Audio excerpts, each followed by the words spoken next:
Assalamualaikum warahmatullahi wabarakatuh. Perkenalkan, nama saya Rasid Ode SPD MPD. Saya salah satu dosen di Universitas Darussalam Ambon, Fakultas Keguruan dan Ilmu Pendidikan, Program Studi Pendidikan Matematika. Selama saya mengabdi di Universitas Darussalam Ambon, saya mengampu beberapa mata kuliah, salah satunya adalah mata kuliah teori bilangan. Mata kuliah teori bilangan terdiri dari 2 SKS. Kode mata kuliah teori bilangan PMT 240. Teori bilangan berada pada semester genap. Untuk itu capaian pembelajaran lulusan untuk ranah sikap yang pertama, bertakwa kepada Tuhan Yang Maha Esa dan mampu menunjukkan sikap religius. Ranah sikap yang kedua, bekerja sama dan memiliki kepekaan sosial serta kepedulian terhadap masyarakat dan lingkungan. Ranah sikap yang ketiga, menunjukkan sikap bertanggung jawab atas pekerjaan di bidang keahlian secara mandiri. Untuk ranah sikap pengetahuan, menguasai konsep teoritis tentang matematika yang meliputi konsep bilangan, aljabar, geometri, pengukuran, statistik, peluang, trigonometri, dan kalkulus.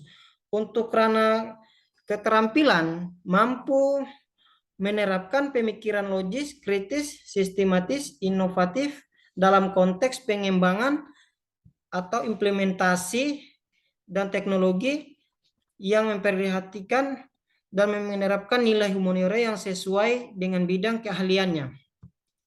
Untuk itu, capaian pembelajaran mata kuliah, mahasiswa memahami pengertian bilangan bulat, teorema bilangan bulat, keterbagian bilangan prima, induksi matematika, teorema binomial, kongruen, teorema Fermat, fungsi Euler, dan mampu menerapkan dalam kehidupan sehari-hari. Selanjutnya, untuk bahan kajian atau materi pembelajaran, yang pertama bilangan bulat, yang kedua teorema bilangan bulat, yang ketiga keterbagian, yang keempat bilangan prima, yang kelima induksi matematika, yang keenam teorema binomial, yang ketujuh kongruenan, yang kedelapan kongruenan linear dengan dua variabel, yang kesembilan teorema Fermat dan Wilson, yang ke-10 fungsi aritmatika, yang ke-11 fungsi phi dan teorema Euler, yang ke-12 algoritma Euclid. Pada proses pembelajaran pada mata kuliah ini, saya menggunakan beberapa metode. Yang pertama, metode pembelajaran ekspositori dan problem solving. Berikut saya akan tampilkan salah satu proses pembelajaran. Ya, oke. Assalamualaikum warahmatullahi wabarakatuh. Waalaikumsalam warahmatullahi wabarakatuh. Ya, sebelum kita mulai, tolong speaker dimatikan. Nanti ketika mau bertanya, baru kalian bertanya ya. Baru speaker diaktifkan. Ya, kemarin kan kita sudah pertemuan pertama, sudah pembagian kelompok. Tinggal nanti sebentar setelah penyampaian materi, baru ketua kelompok menyampaikan hasil dari kelompok tersebut ya, atau materi tersebut. Oke. Siap.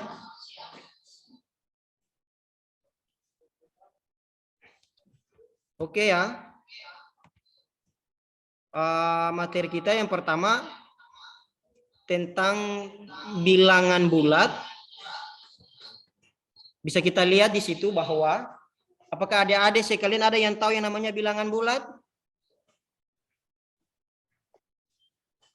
Bisa, ada yang tahu tentang pengertian bilangan bulat? Ya, bisa kita lihat di situ bahwa bilangan bulat terdiri dari bilangan bulat positif, bilangan bulat negatif, dengan bilangan bulat 0. Yang dimana bilangan bulat negatif positif terdiri dari angka 1, 2, 3, dan seterusnya. Sedangkan bilangan bulat negatif kita lihat dari bilangan min 3, min 2, min 1, sampai seterusnya. Bilangan 0 itu sendiri bisa kita lihat, di situ dia tidak berupa bilangan positif dan tidak berupa bilangan negatif. Bilangan himpunan bilangan bulat kita lihat dilambangkan dengan huruf B besar, yang dimana min 3, min 2, min 1, 0, 1, 2, 3. Itu adalah bilangan bulat, pengertian bilangan bulat. Ya, bilangan, macam-macam bilangan yang kita ketahui di sini ada 3. Bilangan asli. Bilangan asli adalah bilangan yang dimulai dari angka 1. Sedangkan bilangan caca, bilangan yang dimulai dari angka 0, 1, 2, sampai seterusnya. Bilangan prima adalah bilangan yang memiliki 2 faktor, yaitu 1 dan bilangan itu sendiri, 2, 3, 5, 7, dan 11. Itu ya. Sekarang kita masuk ke sifat-sifat bilangan bulat. Di sini kita ketahui bahwa sifat-sifat bilangan bulat itu ada 4.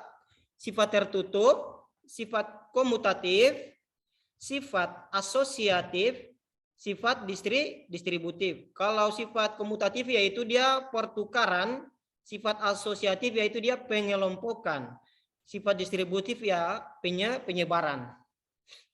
Ya, dari keempat sifat ini nanti kita jelaskan masing-masing dengan dia punya rumus. Setelah itu penyelesaiannya dari masing-masing sifat. Kita mulai ya. Yang pertama, sifat tertutup. Pada sifat tertutup, setiap bilangan bulat A dan B menggunakan rumus A plus B sama dengan C, di mana A, B, dan C sama-sama bilangan bulat. Contoh kecil, bisa kita lihat 5 tambah 3 sama dengan 8. 8 itu kalau kita mau inikan, 8 itu adalah C dan 3 itu adalah B. Iya toh? 5 adalah A. Oke, sudah?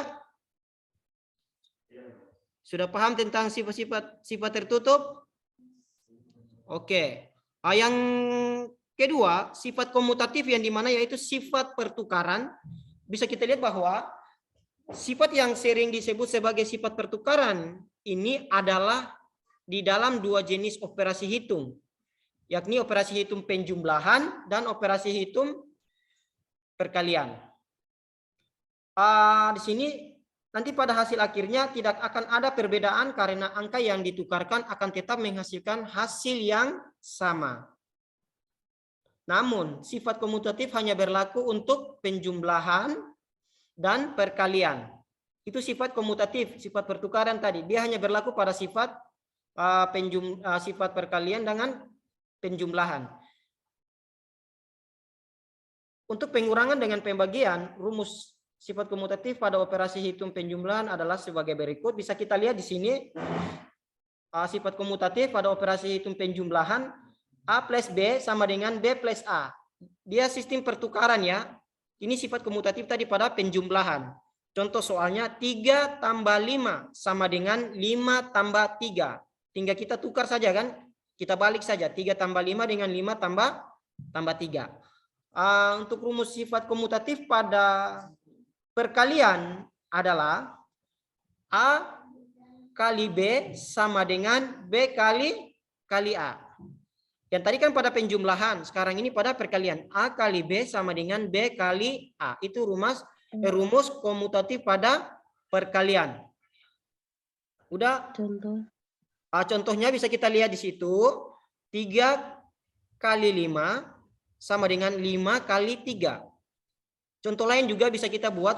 2 kali 4 sama dengan 4 kali 2. Ya, itu contoh lain dari sifat komutatif pada perkalian. Paham adik-adik? Paham, Pak. Oke, kita lanjut. Sifat asosiatif. Ya, sifat asosiatif ini tadi yaitu sifat pengelompokan. Yang dimana sifat asosiatif juga disebut sebagai sifat pengelompokan yang hanya berlaku pada penjumlahan dan perkalian. Sifat asosiatif. Dia berlaku hanya cuma pada penjumlahan dan perkalian. Hasil penjumlahan dan perkalian ini juga akan tetap sama, baik dikerjakan dari penjumlah maupun dari perkalian. Namun, sifat asosiatif hanya berlaku untuk penjumlahan dan perkalian, tidak untuk pengurangan dan pembagian. Ya, berarti untuk pengurangan dan pembagian ini dia tidak berlaku sifat asosiatif, yaitu pengelompokan tadi ya, yang dimana rumus sifat asosiatif adalah sifat asosiatif pada operasi penjumlahan, yaitu A tambah B tutup kurung tambah C sama dengan A plus B tambah C. Contoh bisa kita lihat di situ 3 tambah 5 tambah 7 sama dengan 3 tambah dalam kurung 5 plus 7. Itu contoh soal dari sifat asosiatif pada penjumlahan. Bisa dengar? Bisa, Pak. Ya, paham. Sebelum saya masuk ke berikutnya, paham sampai di sini adik-adik? Halo? Ya, Pak. Paham? Ya, kita lanjut ya. Masuk dengan masih sifat asosiatif pada perhitungan perkalian ya. Ya, Iya, yang Pak. dimana sifat asosiatif pada operasi hitung perkalian bisa kita lihat dengan rumus A kali B kali C sama dengan A kali B kali C. Bisa kita lihat kan? Halo? Iya, Pak. Dengan contoh 3 kali 5 kali 7 sama dengan 3 kali dalam kurung 5 kali 7. 7. Kita selesaikan sesuai dengan rumus yang sudah diterapkan. Ya, itu sifat asosiatif pada pengelompokan. Ya, kita lanjut dengan materi berikutnya. Sifat distributif, yaitu penyebaran. Sifat yang sering disebut sifat penyebaran ini mempunyai hubungan yang erat dengan operasi hitung pada bilangan bulat. Bentuk dari sifat distributif ini bisa digunakan di dalam bentuk penjumlahan maupun pengurangan yang disertai perkalian. Sudah? Ya. Rumus sifat distributif pada operasi hitung perkalian dan penjumlahan adalah sebagai berikut. Bisa kita lihat rumusnya di sini adik-adik. A kali B dalam kurung B kali B tambah C sama dengan A kali B tutup kurung tambah A kali C. Bilangan yang di luar kita kalikan dengan bilangan yang ada di dalam kurung ya. Bisa kita lihat di situ bahwa A kali B plus A kali C. Contoh 3 kali dalam kurung 5 tambah 7 plus 3 kali 5 plus 3 kali 7. Ya, bilangan yang di luar kita kalikan dengan bilangan yang di dalam kurung. Ya. Rumus sifat distributif pada operasi hitung perkalian dan pengurangan adalah sebagai berikut. Bisa kita lihat juga di situ rumus sifat distributif pada operasi hitung perkalian. Tadi kan pada penjumlahan. Ya, kalau perkalian kita lihat A kali B kurang C. Halo? A kali B kurang C sama dengan kita kali yang di luar dengan yang dalam kurung ya. A kali B tutup kurung kurang A kali C. Itu rumus sifat distributif pada perhitungan perkalian. Contoh bisa kita lihat 3 kali 8 kurang 4. Ya, 3 kita kalikan dengan 8. Setelah itu kurangkan lagi dengan 3 kurang 4. Kita sesuaikan dengan rumus yang di atas. Paham? 3 kali 8 kurang 4 sama dengan 3 kali 8 kurang 3 kali 4. Ya, bilangan yang di luar kita kalikan dengan yang di dalam kurung ya. Ya. Mungkin sampai di situ ada pertanyaan?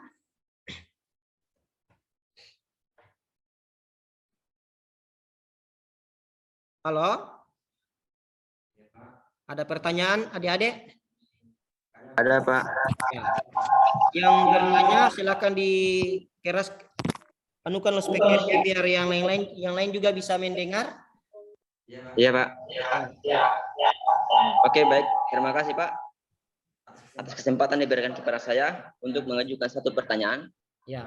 Pertanyaan saya di sini adalah kenapa sifat komutatif tidak berlaku pada pengurangan dan pembagian, Pak? Oke, terima kasih. Atas nama Laodenaston, Pak. boleh diulang pertanyaan, jangan terlalu cepat. Oh, siap. Pelan-pelan aja. Kenapa sifat komutatif tidak berlaku pada pengurangan dan pembagian? Ya. Kenapa sifat komutatif tidak berlaku pada pengurangan dan pembagian? Ya, kita lihat ya dari pembahasan tadi bahwa sifat komutatif itu dia hanya berlaku pada berlaku pada penjumlahan dan perkalian. Kenapa dia tidak berlaku kepada pengurangan dengan pembagian? Karena hasil pertukaran bilangan terhadap operasi tersebut tidak menghasilkan nilai yang sama. Tidak menghasilkan nilai yang sama antara pengurangan dengan pembagian. Contoh kecil ya, saya kasih ini ya, contoh ya. Kayak misalkan 7 kurang 4 itu sama dengan berapa? 7 kurang 4 itu kan 7 kurang 4 berapa? 3, Pak. 3.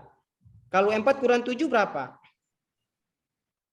Negatif 3, Pak. Nah, beda kan? Satunya positif, satunya negatif.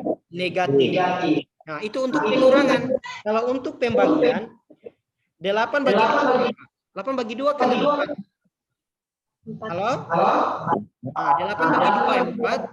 Kalau 2 bagi 8 kan 0,225. Jadi beda kan? Makanya Iya, itu Pak. tidak berlaku sifat komutatif. Sebaliknya juga dengan pengurangan. Halo? Ya, Pak. Paham adik-adik? Paham, Pak. Ya. Kalau sampai di sini ada lagi yang mau bertanya? Oke, tidak ada lagi ya. Kalau memang tidak ada, minggu kemarin kan saya sudah membagi kelompok. Saya mau ketua kelompok, masing-masing ketua kelompok untuk mempresentasikan hasil kelompoknya.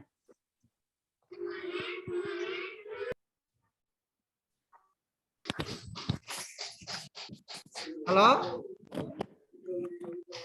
Iya, Pak.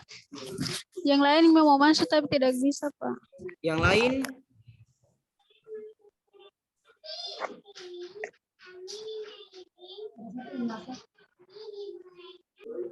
Oke, adik-adik. Ketua kelompok.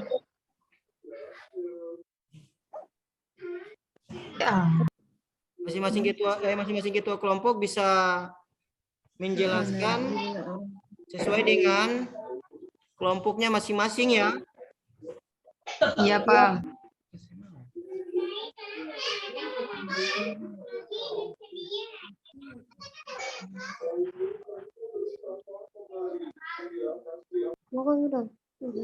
Ya, untuk kelompok 1 Asbula.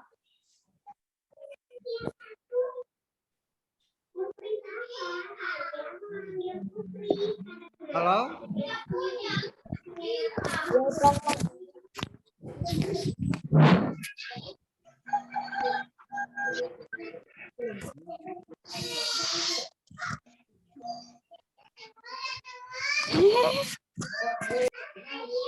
Kelompok 2.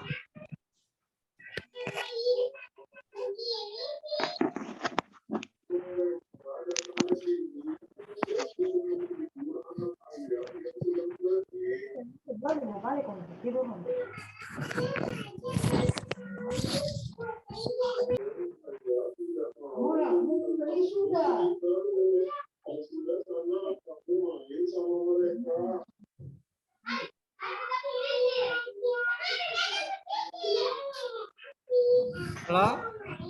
Untuk kelompok 2 boleh masuk. Ya, itu ya. Ada soalnya? Bisa dilihat di situ ada opsi A, opsi B, opsi C, opsi D. Dari masing-masing ketua kelompok boleh kerjakan yang silakan yang sudah boleh dikerjakan ya.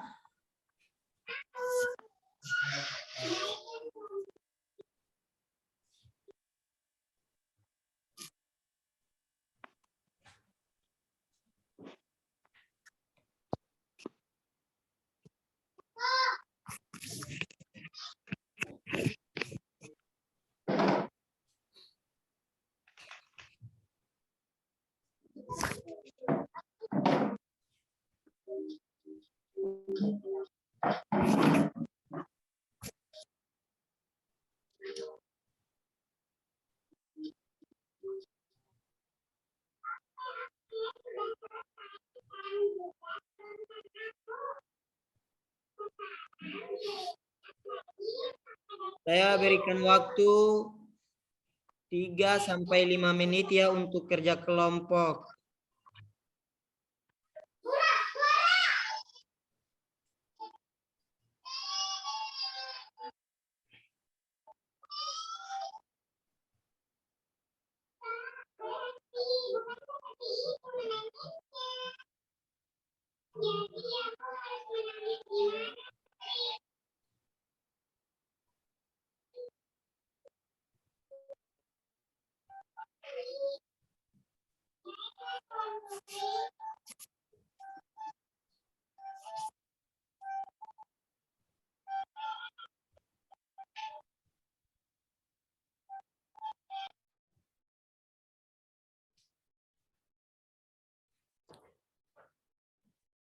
Kelompok Ayu.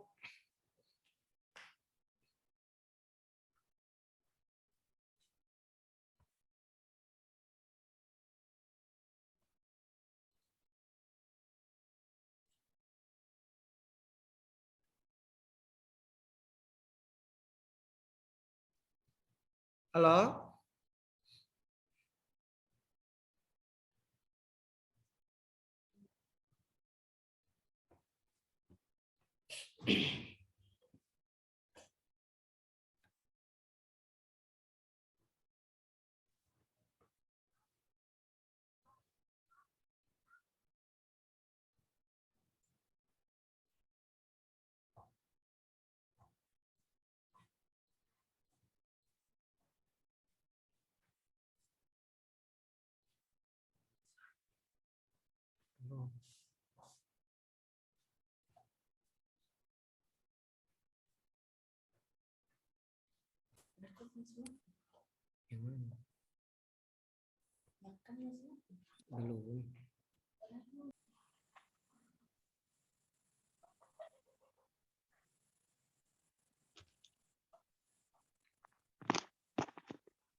Belum.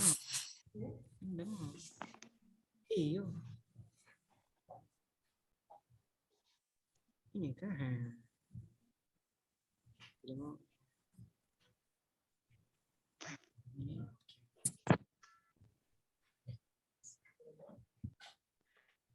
Oke, kelompok 1. Hasbullah boleh atau Ayu kelompok 2 sebagai ketua kelompok. Langsung kita dipresentasikan kelompok saja yang sudah selesai boleh dipresentasikan. Ya Pak. Langsung saja ya Pak. Ya.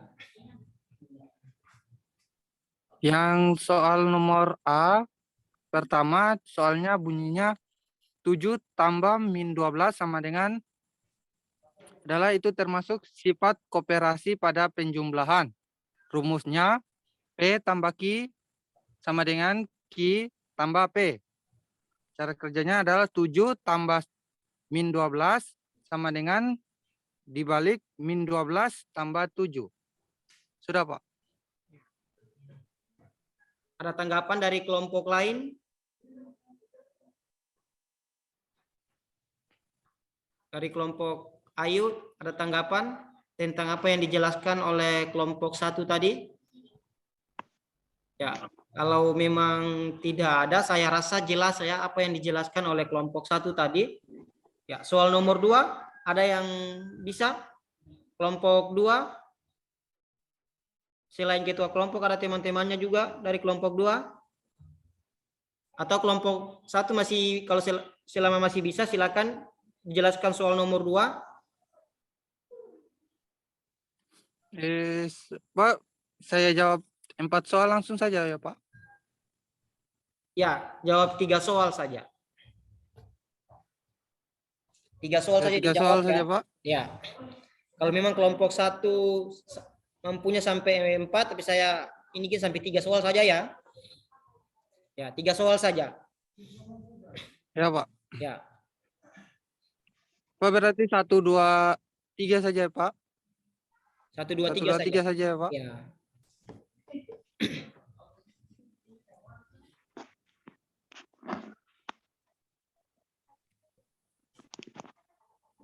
Ya, boleh dilanjutkan dengan soal nomor 2 oleh ketua kelompok 1.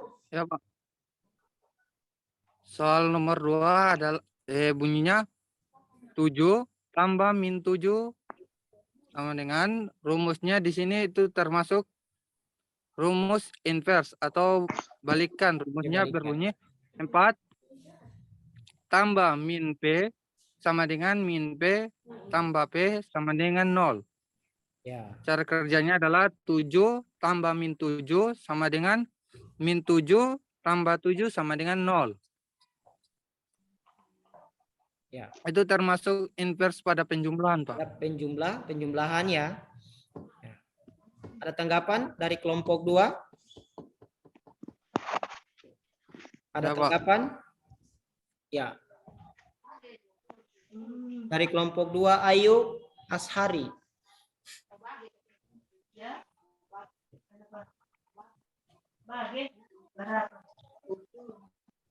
Ya. Ada tanggapan? Halo?